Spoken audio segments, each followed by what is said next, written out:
আসসালামু আলাইকুম রহমতুল্লাহ। সুপ্রিয় শুনলি কুরুলুসুরহান ভলিউম 15 শেষ হওয়ার সাথে সাথেই 16 নম্বর ভলিউমের প্রথম ট্রেলারটি রিলিজ হয়েছে। দর্শক, আমরা 16 নম্বর ভলিউমে বেশ কয়েকটি চমকপ্রদ সিন দেখতে পাচ্ছি। এর মধ্যে ওরহান বে, নীলুফার খাতুনের বিয়ে, নতুন নেগেটিভ চরিত্র অর্থাৎ বাজিনটেন কমান্ডারের আগমন, এছাড়াও দেমিরহান বেকে বুরসাতে ধরে নিয়ে আসার নির্দেশ। এক কথায় বলা যায় যে বেশ কিছু গুরুত্বপূর্ণ সিন রয়েছে। দর্শক, আমরা পুরো 16 নম্বর ভলিউমের প্রথম ট্রেলারটি বিশ্লেষণ করার চেষ্টা করব এবং প্রথম ট্রেলার অনুযায়ী কি হতে যাচ্ছে 16 নম্বর ভলিউমে সেটাই আজকের ভিডিওতে বিস্তারিত আলোচনা করব। তো দর্শক, কথা না বলে চলুন সরাসরি মূল ভিডিওতে চলে যাই। সুপ্রিয় শুভলি, কুরুলুসুরহান ভলিউম 16 প্রথম ট্রেলারের একেবারে শুরুতে দেখতে পাচ্ছি ওরহান বে তার আলপদেরকে নিয়ে সমুদ্রের তীরে দাঁড়িয়ে রয়েছেন। এই জায়গাটা কোথায়? এটা হতে পারে ওই যে গত 15 নম্বর ভলিউমে দেমিরহান বে যে বলেছেন যে কারিসিবে ইয়াশিবে ওরহান বের সাথে সাক্ষাৎ করতে কোন এক জায়গায় এসেছে, সেটাই মূলত এই জায়গা হতে পারে। এখানে কারিসিবে ইয়াশিবের সাথে সাক্ষাৎ করতেই মূলত অপেক্ষা করতেছেন ওরহান বে। তবে এখানে সম্ভবত ইয়াশিবে আসবে না। তাহলে কি হবে? এখানে ওরহান বেকে ফাঁদে ফেলানোর চেষ্টা করা হবে, যেটা আপনারা সকলেই জানেন। তবে এই ফাঁদে যাওয়ার পূর্বেই কিন্তু ওরহান বে এই ফাঁদ থেকে উত্তরণের উপায় সম্পর্কেও আলোচনা করে গেছেন। অর্থাৎ ওরহান বে এখানে যাওয়ার পূর্বে অবশ্যই নিজের নিরাপত্তার ব্যবস্থা করে পরে গেছেন। তো আমরা দিওয়ানে দেখতে পাচ্ছি ওরহান বে বলতেছেন আমাদের প্রথম নিশানা কারেসিওলুর হাত থেকে মেগা প্রণালী ছিনিয়ে আনা, আর বাইজেন্টাইনদের হাত থেকে জেনলিক বন্দর ছিনিয়ে আনা। তো আমরা দেখতে পাচ্ছি বনের মধ্যে দেমিরহান বে দৌড়াচ্ছেন, আর ব্যাকগ্রাউন্ডে ওরহান বে বলতেছেন হোক দেমিরহান বের সম্মতিতে অথবা জোরাজুরি করে, যেভাবেই হোক দেমিরহান বেকে আমার সামনে এনে উপস্থিত করো। মূলত ওরহান বের সেই ফাঁদে পড়ার পর দেমিরহান বের সাথে ওরহান বের সম্পর্ক আরো খারাপ হবে। এরপরে মূলত দেমিরহান বেকে যেভাবেই হোক বুরসায় হাজির করার নির্দেশ দিবেন ওরহান বে। তো এদিকে আবার শাহিন সাহেব বলতেছেন দেমিরহান বেকে বুরসায় আনা ঠেকাতে যা যা করতে হয়, অর্থাৎ যে কোনো কিছু সব কিছু করবেন তিনি। আমরা দেখতে পাচ্ছি বোরান বে, শাহিন সাহেব, জেরকুতাই বে তারা বনের মধ্যে রয়েছেন। মূলত তাদেরকেই দায়িত্বটা দেওয়া হয়েছে দেমিরহান বেকে ধরে আনার জন্য। কিন্তু শাহিন সাহেবের কথা হচ্ছে তিনি চান না দেমিরহান বে কোনোভাবে ধরা পড়ুক, কেননা দেমিরহান বে যদি ধরা পড়ে তবে শাহিন সাহেবের মাথা ঠিক থাকবে না, মানে শাহিন সাহেবের গর্দান আলাদা করে ফেলবেন ওরহান বে। দেমিরহান বে অবশ্যই শাহিন সাহেবের নামটাও প্রকাশ করে দিবেন। সেই ভয়ে মূলত শাহিন সাহেব দেমিরহান বেকে বুরসায় আনা ঠেকানোর জন্য যে কোনো কিছু করতে প্রস্তুত। তো শাহিন সাহেব বলতেছেন দেমির বোকা, জেরকুতায়, এমনকি বোরান তাদের প্রত্যেককে হত্যা করে হলেও দেমিরহান বেকে বুরসায় আনা আটকাতে হবে। আর এই কথাগুলো মূলত তার আলপদেরকে অথবা তার সাথে যে বেরা আছে তাদেরকে বলতেছেন। তো দেমির বোকা, বোরান এবং জেরকুতাবের নামটা এসেছে মূলত তারা দেমিরহান বেকে খোঁজার জন্য বনে গিয়েছেন, সেজন্য বলতেছেন যে তাদেরকে হত্যা করে হলেও দেমিরহান বেকে বুরসায় আনা আটকাতে হবে।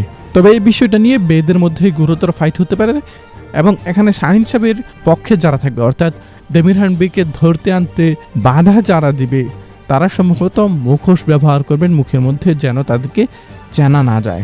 তো এদিকে আমরা দেখতে পাচ্ছি বনের মধ্যে ডাফনে এবং নীলুফার খাতুন তারা দুজন মারামারি করছে। সম্ভবত নীলুফার খাতুনকে যেভাবে আমরা দেখতে পাচ্ছি, এর মানে ওই যে আমি গত ভিডিওতে বলেছিলাম যে নীলুফার খাতুন ডাফনেকে ফাঁদে ফেলার জন্যই মূলত এই কথাগুলো ডাফনের সামনে বলেছেন।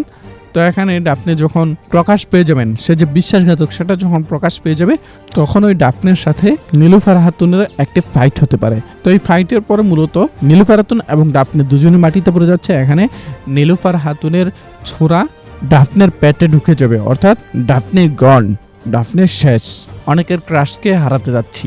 তো এদিকে দেমিরহান বে বলতেছেন আমি আমার শেষ নিঃশ্বাস পর্যন্ত ওরহানের বিরুদ্ধে লড়াই করে যাব এবং তাকে বুঝিয়ে দিব কে মহান আর কার শক্তি বেশি। তো এদিকে কিন্তু গার্মিয়ানদের প্রাসাদে আমরা দেখতে পাচ্ছি মেহমেদ বে আলাউদ্দিন বেকে চেপে ধরেছেন এবং এখানে আলাউদ্দিন বেকে বন্দী পর্যন্ত করা হবে।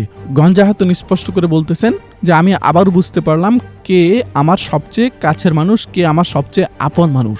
তো আলাউদ্দিন বেকে বন্দী করার পাশাপাশি কিন্তু গঞ্জা খাতুনকেও আলাউদ্দিন বের পাশে বন্দী করা হবে।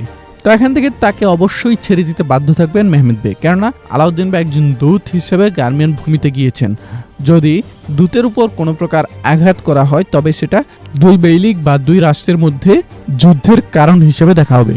তো সেজন্য মেহমেদ বে শেষ পর্যন্ত আলাউদ্দিন বেকে ছেড়ে দিতে বাধ্য হবেন।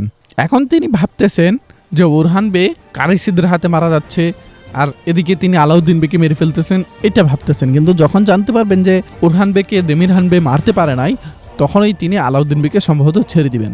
তো এদিকে আমরা দেখতে পাচ্ছি নতুন একটি প্রাসাদ এবং এখানে নতুন একজন কমান্ডার দাঁড়িয়ে আছে যার নাম আন্দ্রেয়াস। তো ব্যাকগ্রাউন্ডে ফ্লাভিয়াস বলতেছে কনস্টান্টিনোপলে আন্দ্রেয়াসকে সবাই রক্ত কুঠার নামে চিনে, অর্থাৎ যে আন্দ্রেয়াসকে দেখতে পাচ্ছি সেই আন্দ্রেয়াস কুঠার ইউজ করবেন। তো এখানে আন্দ্রেয়াস বলতেছেন আমি কাউকেই ক্ষমা করি না, এই বলেই কিন্তু তার কুঠার দিয়ে কারোর গর্দান আলাদা করে ফেলতেছেন। তো আন্দ্রেয়াসের ব্যাপারে একটু সামান্য করে আলোচনা করি। আন্দ্রেয়াসের চরিত্রটা কেমন হবে? মূলত আন্দ্রেয়াস এক জেলে পরিবারের ছেলে। মাত্র 16 বছর বয়সে কিপচাক উপজাতিদের হাতে আন্দ্রেয়াসের পরিবার নিহত হয়। তার পুরা বাড়িতে কেবল একটি ধ্বংসাবশেষ অবশিষ্ট থাকে, আর তা হলো একটি কিপচাক ছোরা। কিপচাক ছোরা কোনটি? ওই যে কমান্ডার ফ্লাভিয়াসের কাছে যেই ছোরাটি রয়েছে সেটাই কিন্তু কিপচাকদের ছোরা। তো তার বাড়িঘর ধ্বংস করে ফেলার পর মরিয়ায় যাত্রা করার সময় তাকে দাস হিসেবে ধরে নিয়ে যাওয়া হয় এবং কনস্টান্টিনোপলে যেই ফাইট হয় সেই ফাইটে তাকে লড়াই করতে বাধ্য করা হয়। তো সেই লড়াইতে তিনি সম্রাটের এক দেহরক্ষীকে হত্যা করতে সক্ষম হন এবং এতে করে তিনি তার শক্তিমত্তার পরিচয় দেন। এরপর থেকেই মূলত আন্দ্রেয়াসের সুনাম ছড়িয়ে পড়ে চারদিকে। জনসাধারণের সমর্থন এবং তার সুনামের কারণে তার মৃত্যুদণ্ড কার্যকর করার পরিবর্তে তাকে একটি শেষ সুযোগ দেওয়া হয়। তো যেহেতু তার পিতামাতার হত্যাকারী কিপচাকরা, সেহেতু ফ্লাভিয়াসের সাথে কিন্তু একটি আলাদা বিরোধ থাকবে আন্দ্রেয়াসের। তো খুব শীঘ্রই তিনি আনাতোলিয়ায় অর্থাৎ বুরসার দিকে এগিয়ে আসবেন ওসমানীয়দের বিরুদ্ধে। তো এর পরের সিনে যেটা দেখতে পাচ্ছি পুরাই মিরাকল একটি ঘটনা। আমরা দেখতে পাচ্ছি প্রিন্সেস আসপুরচা বিয়ের সাজে সজ্জিত এবং তিনি মালুন হাতুনের হাত চুম্বন করতেছেন। এখানে প্রিন্সেস আসপুরচা বলতেছেন, নীলুফার হাতুনকে মূলত কথাগুলো বলতেছে, সেদিন তুমি আমার ভয়ে কাঁপবে, যেদিন ওরহান আমার ফাঁদে পড়বে তুমি এভাবেই বসে বসে সেই দৃশ্যগুলো দেখবে। এখানে আমরা ওরহান এবং প্রিন্সেস আসপুরচার বিয়ের সিন দেখতে পাচ্ছি, এমনকি প্রিন্সেস আসপুরচার কপালে চুমু খাচ্ছেন ওরহান বে, এই সিনটাও দেখতে পাচ্ছি। ভাই রে ভাই রে ভাই রে ভাই, একে তো রমজান মাস, আবার মাঝে মধ্যে আমার বউ আমার ভিডিও দেখে, যার কারণে আমি এখানে প্রিন্সেস আসপুরচাকে নিয়ে কিছুই বলবো না, মানে আমি দেখি নাই এমন একটা ভাব ধরবো। তো প্রিন্সেস আসপুরচা এবং ওরহান বের মধ্যে গিয়ে আগামী ভলিউমে বিয়ে হবে না, এটা কি? এটা হচ্ছে স্বপ্নের সিন, এটা কল্পনার সিন। আগামী ভলিউমে বিয়ে হবে এমন কোনো পরিস্থিতি এখনো সৃষ্টি হয়নি, যার কারণে নিঃসন্দেহে বলতে চাই এটা কল্পনা করা সিন। কার কল্পনা? হতে পারে প্রিন্সেস আসপুরচার দেখা স্বপ্নের সিন হতে পারে এটা। তো যাই হোক দর্শক, আজকের ভিডিওটি এ পর্যন্ত রাখছি, দেখা হচ্ছে আমাদের পরবর্তী ভিডিওতে। সে পর্যন্ত আমাদের সাথেই দেখবেন। যারা এখন আমাদের চ্যানেলটিকে সাবস্ক্রাইব করেননি, এখন আমাদের চ্যানেলটিকে সাবস্ক্রাইব করে পাশের বেল আইকনটি বাজিয়ে দিবেন। আসসালামু আলাইকুম ওয়া রাহমাতুল্লাহ।